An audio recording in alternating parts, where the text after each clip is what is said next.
We'll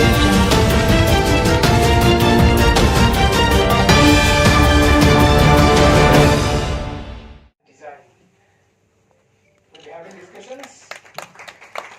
Once again, thank you very much for being here in this program of our Bamboo Missioner, Mission Director S. Prabhu sir.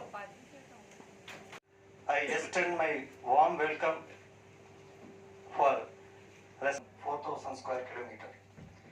More than one.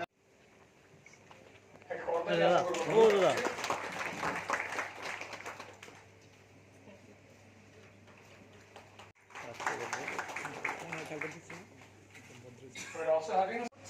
আমি আশাবাদী আমাদের ত্রিপুরা রাজ্যে যে আমাদের লক্ষ্য এক ভারত শ্রেষ্ঠ ভারত করা, এক ত্রিপুরা শ্রেষ্ঠ ত্রিপুরা করা, তার একটা অঙ্গ হিসাবে আমাদের যে ব্যাম্বো মিশন, সেই ব্যাম্বো মিশনের উদ্যোগে আমরা সমগ্র রাজ্যে যারা ব্যাম্বো মিশনের ব্যাম্বোর উপরে কাজ করে তাদেরকে আমরা যারা আগ্রহী আছেন তাদেরকে নিয়ে আমাদের ত্রিপুরাতে আরও এই বাঁশ শিল্পকে এগিয়ে নিয়ে যেতে চাই এবং আমরা তাদেরকে আরও আত্মনির্ভর করার জন্য আমরা আমাদের দপ্তর থেকে আমরা সহযোগিতা করার চেষ্টা করব। আমি আশাবাদী আমাদের ত্রিপুরা সকলের সহযোগিতা এগিয়ে যাবে। ধন্যবাদ।